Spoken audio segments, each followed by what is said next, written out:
ഇന്ന് ഇവിടെ കാട ഫ്രൈ ആണ് ചെയ്യാൻ പോകുന്നത്. കാട വൃത്തിയാക്കി ഞുറുക്കിയെടുത്തു. അതിനകത്ത് ഉപ്പും മഞ്ഞപ്പൊടിയും മുളക് പൊടിയും തിരുമ്മി വെച്ചു ആദ്യമേ. അത് കഴിഞ്ഞിട്ട് പിന്നെ ഇത് ഇഞ്ചിയും വെളുത്തുള്ളിയും പേസ്റ്റ്, പിന്നെ ചിക്കൻ പൗഡർ ശകലോടെ എല്ലാവരും തിരുമ്മി വെക്കണേ.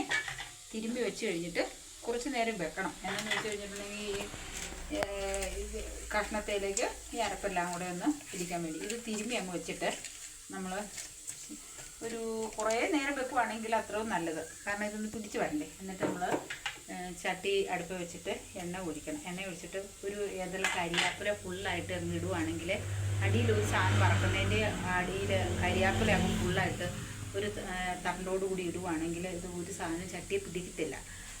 അതങ്ങനെ ഒന്ന് വറുത്തെടുത്ത് നോക്കി.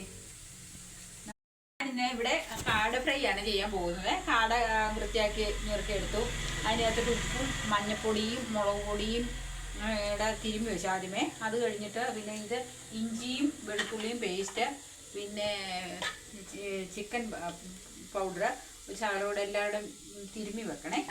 തിരുമ്മി വെച്ച് കഴിഞ്ഞിട്ട് കുറച്ച് നേരം വെക്കണം. എന്താണെന്ന് വെച്ച് കഴിഞ്ഞിട്ടുണ്ടെങ്കിൽ കഷ്ണത്തിലേക്ക് ഈ അരപ്പെല്ലാം കൂടെ ഒന്ന് പിടിക്കാൻ വേണ്ടി ഇത് തിരുമ്മി അങ്ങ് വെച്ചിട്ട് നമ്മൾ ഒരു കുറേ നേരം വെക്കുവാണെങ്കിൽ അത്രയും നല്ലത്. കാരണം ഇതൊന്ന് പിടിച്ച് വരണ്ടേ. എന്നിട്ട് നമ്മൾ ചട്ടി അടുപ്പ് വെച്ചിട്ട് എണ്ണ ഒഴിക്കണം. എണ്ണ ഒഴിച്ചിട്ട് ഒരു ഏതെല്ലാം കരിയാപ്പില ഫുള്ളായിട്ട് അങ്ങ് ഇടുവാണെങ്കിൽ അടിയിൽ ഒരു സാധനം വറക്കുന്നതിൻ്റെ അടിയിൽ കരിയാപ്പില അങ്ങ് ഫുള്ളായിട്ട് ഒരു തണ്ടോടുകൂടി ഇടുവാണെങ്കിൽ ഇത് ഒരു സാധനം ചട്ടിയെ പിടിക്കത്തില്ല. അതങ്ങനെ ഒന്ന് വറുത്തെടുത്ത് നോക്കി. ഇന്ന് ഇവിടെ കാട ഫ്രൈ ആണ് ചെയ്യാൻ പോകുന്നത്. കാട വൃത്തിയാക്കി ഞുറുക്കിയെടുത്തു. അതിനകത്ത് ഉപ്പും മഞ്ഞപ്പൊടിയും മുളക് പൊടിയും തിരുമ്മി വെച്ചു ആദ്യമേ. അത് കഴിഞ്ഞിട്ട് പിന്നെ ഇത് ഇഞ്ചിയും വെളുത്തുള്ളിയും പേസ്റ്റ്, പിന്നെ ചിക്കൻ പൗഡർ ശകലോടെ എല്ലാവരും തിരുമ്മി വെക്കണേ.